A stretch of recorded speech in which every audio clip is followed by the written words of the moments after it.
उद्योगपतियों के लिए बनाया हमने ये कानून। खाते तो आप इन्हीं का है ना, जो ये उगाते हैं उसी को।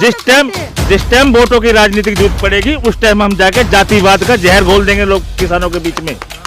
जब किसानों के बीच में जातिवाद और मुस्लिमवाद जब बोलते हैं हमें वोटें देंगे फिर हमारे चल के। ये तो वही वाली बात हो रही है कि जिस थाली में खाया उसी में छेद कर दिया। इस थाली को कोई नहीं देखता किसका खाया। जाएंगे तो एक बोतल शराब पिलाएंगे, 500 रुपए दे देंगे जाके, तो वो खत्म हो जाएगा। पीछे क्या किया, नई सरकार दोबारा फिर बना लेंगे हम। हमारा एक भाई किसान का बेटा जो किसान की माँ की कोख से पैदा होते हैं, 2 बेटे, एक के हाथ में हल्का हत्था थमा देती है जो धरती का सीना चीर करके और अपने पसीने को खून को पसीने में तब्दील करके सारे देश का पेट भरता है। दूसरे बेटे के हाथ में बंदूक और राइफल थमा करके माइनस टेम्परेचर के देश की सरहदों की हिफाजत के लिए भेज देती है। यदि उनको हटा लिया ना हमने, यदि उनका मूड फिर गया तो पता चल जाएगा इनको।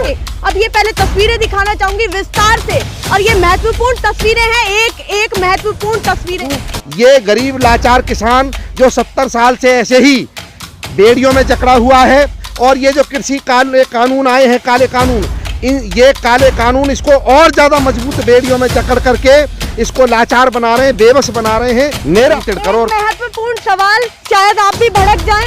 कल बीजेपी के प्रवक्ता आप लोगों के बीच में आए, क्यों आपने जवाब नहीं मांगा, क्यों आपने जाने दिया उनको, बताइए। नहीं, यदि किसान से नफरत है, किसान तो किसान के अन्न से भी नफरत करो, फिर कुछ और ही खाओ भैया जो आपको ठीक लगता हो। अनाज काहे को खा रहे हो फिर? किसान आंदोलन जो 3 महीनों से लगातार किसान सड़कों पर पड़े हैं, अलग अलग बॉर्डर्स पर पड़े हैं, कोई कहीं, और सरकार के नुमाइंदे ना दिन में देखने आते हैं ना रात में कि कैसे ये लोग रह रहे हैं, कैसे अपना खाना पीना चला रहे हैं, क्यों यहाँ पर हैं अपनी खेती बाड़ी को छोड़ करके। हमें तो फायदा ही फायदा है, हम सरमाएदार लोग हैं, हमें तो फायदा जो सरकार ने हमें दे दिया, सरकार की हम जेब भरेंगे, हम अपनी भी जेब भरेंगे। किसान अपना कहीं बैठे कहीं करे, इसका काम है खेत में मजदूरी करना, वो करता रहे, 70 साल से कर रहा, आगे भी करे।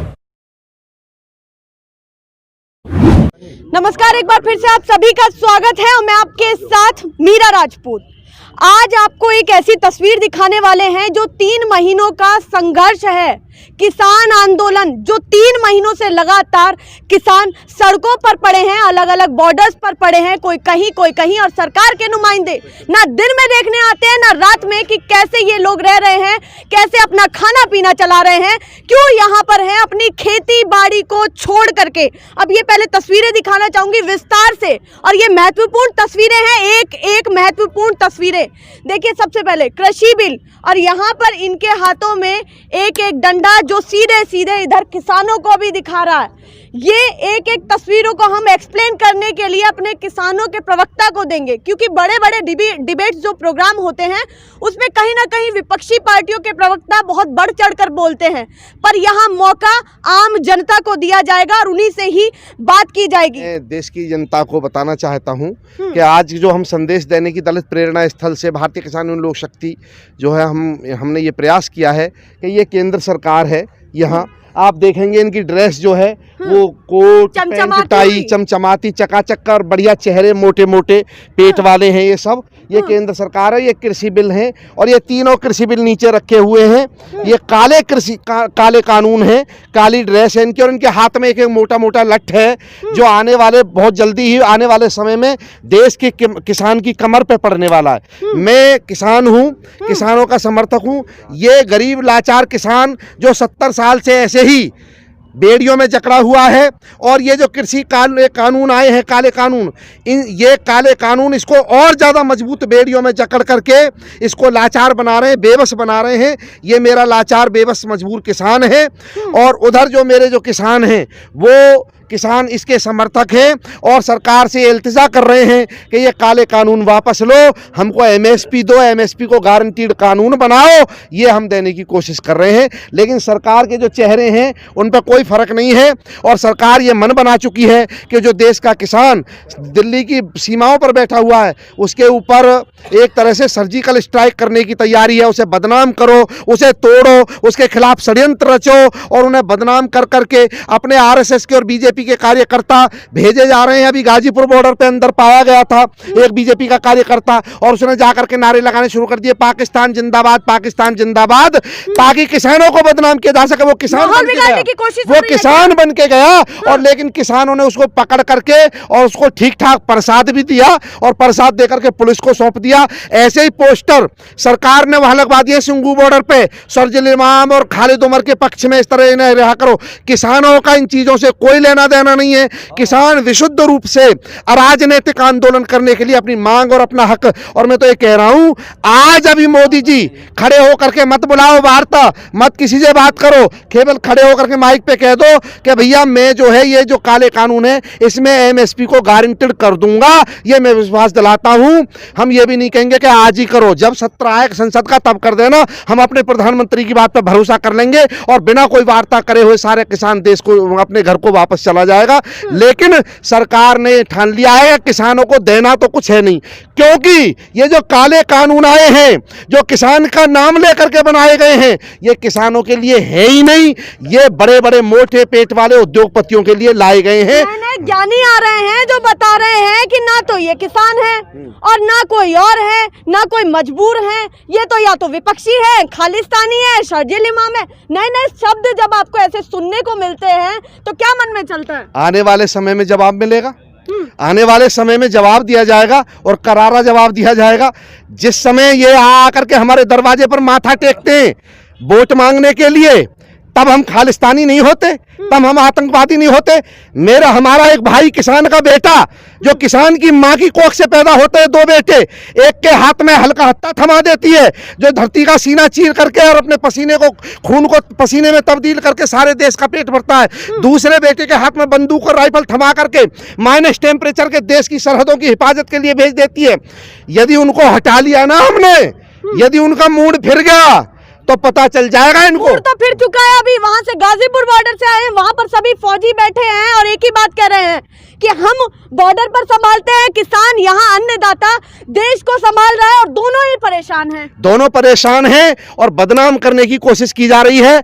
मैं चाहता हूं कि देश के अंदर, क्योंकि देश ने, देश की एकता और अखंडता को रखने के लिए किसान ने और उसके बेटे जवान ने सदा अपना बलिदान दिया है, कुर्बानी दी है और सदा देता रहेगा। लेकिन ये सरकार ऐसे हालात न लाने की कोशिश करे, किसान को उस हद तक ले जाने को मजबूर ना करे कि मरता क्या ना करता वाली स्थिति में किसान पहुंच जाए। इसलिए हम हाथ जोड़ के निवेदन करते हैं कि किसान की बात को मानो और उनको एमएसपी को गारंटेड करो। महत्वपूर्ण सवाल, शायद आप भी भड़क जाएं, कल बीजेपी के प्रवक्ता आप लोगों के बीच में आए, क्यों आपने जवाब नहीं मांगा, क्यों आपने जाने दिया उनको, बताइए। नहीं, जवाब देखिए, जवाब हमने दिए उनको, उनसे जवाब भी मांगा और अपने उनके सवालों का जवाब भी दिया, और ऐसा दिया कि शायद वो दोबारा। लेकिन हम अहिंसक लोग हैं, हम हिंसावादी नहीं है। कोई भी भाई हमारे यहाँ हमारे धरने पे आया है तो हमने उनको चाय भी पिलाई, खाना भी खिलाया, वो अलग बात है। लेकिन संवाद लोकतंत्र वो अलग बात है, आपको समझा करके भी चले नहीं, नहीं, नहीं, हम नहीं समझे। हम समझे होते तो हम घर चले गए होते।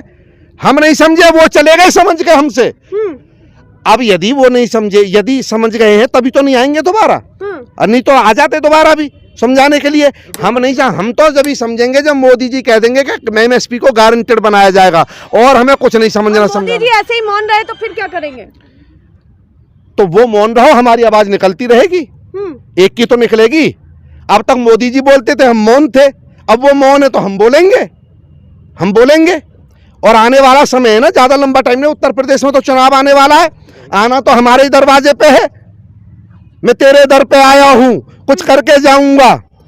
पता चलेगा जब झोली लेकर के आएंगे तो झोली में, चुनाव में तो हम, ये तो हमारे हाथ में ना, झोली में उनकी में क्या डालेंगे, खीर डालें या गोबर डालें।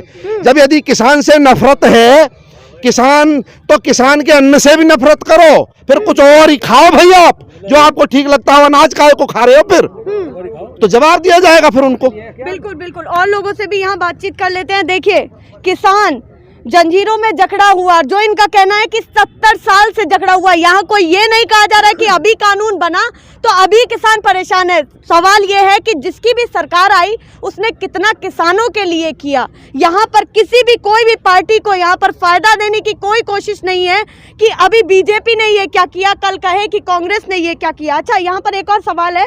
मैं इतना कहूँगा मैम, सिर्फ यहाँ कोई राजनीतिक एजेंडा नहीं है। मैंने भी आज भी अपने व्हाट्सएप ग्रुप पर डाला है कि किसी भी राजनीतिक पार्टी के व्यक्ति को अपनी टोपी के साथ, झंडा के साथ, बैनर के साथ या किसी राजनीतिक चिन्ह के साथ या अपनी राजनीतिक मंशा को पूरा करने के लिए, राजनीतिक एजेंडा की पूर्ति के लिए यहाँ आने की बिल्कुल भी इजाजत नहीं है। यहाँ विशुद्ध रूप से किसान अराजनीतिक आंदोलन चला रहा है और सरकार से अपनी मांग कर रहा है। सरकार इनकी जगह किसी और की होती तो उससे मांगते, हमारा तो ये संवैधानिक अधिकार है।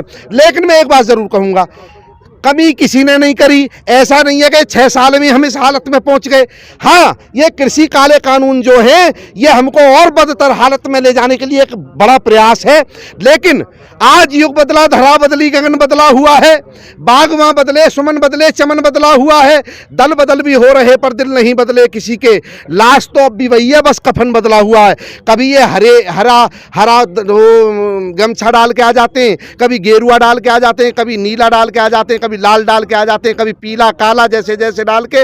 लेकिन किसान के साथ किसी ने कसर नहीं छोड़ी। इसलिए पहले भी आवाज उठाते रहे थे, किसी भी राजनीतिक पार्टी की सरकार हो, आज भी उठा रहे हैं और आगे आने वाले में किसी की भी हो, आने वाली हो, उसके में भी उठाते रहेंगे। ये हमारा संवैधानिक अधिकार है। सरकार इसीलिए बनाई जाती है। अब एक बात बताओ, जब सरकार तो वोट देकर बनाए हम हिंदुस्तान की, मांगने पाकिस्तान के पास जाए। लेकिन ये एक बात जरूर है, ये पहली सरकार है देश के अंदर 70 साल के इतिहास में कि जिससे सवाल करना, जिससे बात पूछना, जिससे अपनी मांग रखना देशद्रोह की श्रेणी में आता है। जो भी सवाल करेगा सरकार से वो देशद्रोही हो जाएगा, वो आतंकवादी हो जाएगा, वो पाकिस्तानी हो जाएगा, वो खालिस्तानी। ये मैं गंभीर आरोप इस सरकार के ऊपर लगा रहा हूं। ऐसा पहले और किसी सरकार ने नहीं किया। बिल्कुल। अच्छा, यहाँ पर महत्वपूर्ण सवाल ये भी है कि कानून, काले कानून, और उन पर आंखों को भी ढका गया है। क्या कहना चाहते हैं आंखों के जरिए? ये ऐसे कानून हैं कि इनके हाथ में लठ दे दिया गया है। ये हमने परसों भी संदेश दिया था, अंधा बहरा गूंगा कानून। और इनको अब लठ लेकर के आपके पिल पड़ो किसानों पे। ये मत देखना कौन है आने वाला, आगे वाला। 80 करोड़ किसान है, जो भी आगे आएगा किसान ही होगा। और उस पर पिल पड़ो और जो उसमें शेष कुछ बचा है उसको खत्म कर दो। बिल्कुल। और मेरे ख्याल से आप सरकार से भी पूछ लो इनकी क्या मंशा है, इन्होंने काय को लेकर इन काले कानूनों को पूछ लो इनसे आप। चलिए, इनसे भी जवाब लिया जाएगा। बता दीजिए, अब फायदा भी बता दीजिए। बार बार आप फायदा ही समझाते हैं किसानों को, तो अब यहाँ भी बता दीजिए फायदा। हमें तो फायदा ही फायदा है। हम सरमाएदार लोग हैं, हमें तो फायदा जो सरकार ने हमें दे दिया, सरकार की हम जेब भरेंगे, हम अपनी भी जेब भरेंगे। किसान अपना कहीं बैठे कहीं करे, इसका काम है खेत में मजदूरी करना, वो करता रहे। 70 साल से कर रहा, आगे भी करे। किसानों की मजबूरी को आप नहीं देख रहे हैं? नहीं, हमें कोई मजबूरी नहीं देखनी। हमें सरकार से, हमारा जो सरकार ले आई हमारे लिए वो अच्छी है, वो सही है, वो सही है। सरकार अच्छा, चलिए आप बताइए, आपने किसानों के लिए जो कानून बनाया है, आप कहते हैं कि हम देश के हित में, जनता के हित में काम कर रहे हैं, तो ये हित इन लोगों को क्यों नहीं दिख रहा है? हमने ये कानून उद्योगपतियों के लिए बनाए हैं, ना कि किसानों के लिए। किसान 70 साल से मरता आ रहा है, मरता रहेगा। लेकिन हमारी जेब जो भरते हैं वो उद्योगपति भरते हैं। हमें चुनाव लड़ने पड़ते हैं, चुनाव में पैसा चाहिए होता है, वो तो हमें उद्योगपति ला के देते हैं, ना कि किसान ला के देते हैं हमें पैसा। ये इसलिए हमने ये कानून अपने लिए बनाया है, उद्योगपतियों के लिए बनाया हमने ये कानून। खाते तो आप इन्हीं का है ना, जो ये उगाते हैं उसी को जिस टाइम वोटों की राजनीतिक जरूरत पड़ेगी उस टाइम हम जाके जातिवाद का जहर घोल देंगे लोग किसानों के बीच में। जब किसानों के बीच में जातिवाद और मुस्लिमवाद जब बोलते हैं हमें वोटें देंगे फिर आगे चल के। ये तो वही वाली बात हो रही है कि जिस थाली में खाया उसी में छेद कर दिया। इस थाली को कोई नहीं देखता किसका खाया। जाएंगे तो एक बोतल शराब पिलाएंगे, 500 रुपए दे देंगे जाके, तो वो खत्म हो जाएगा। पीछे क्या किया, नई सरकार दोबारा फिर बना लेंगे हम। चलिए, ये गुरूर भी देख लीजिए, पर ये किसान जो है यहाँ पर परेशान है। यही तस्वीरें हर जगह से दिखा रहे हैं, और जैसे जैसे दिन बढ़ते जा रहे हैं ये संख्या भी बढ़ती जा रही है, ना कि कम हो रही है। और ये किसानों का पहला आंदोलन नहीं है, तस्वीरें और पुरानी भी हैं जो आपको देखनी चाहिए, क्योंकि ये पीछे तो नहीं हटने वाले। इन तस्वीरों से ये तय हो गया है। फिलहाल के लिए नमस्कार।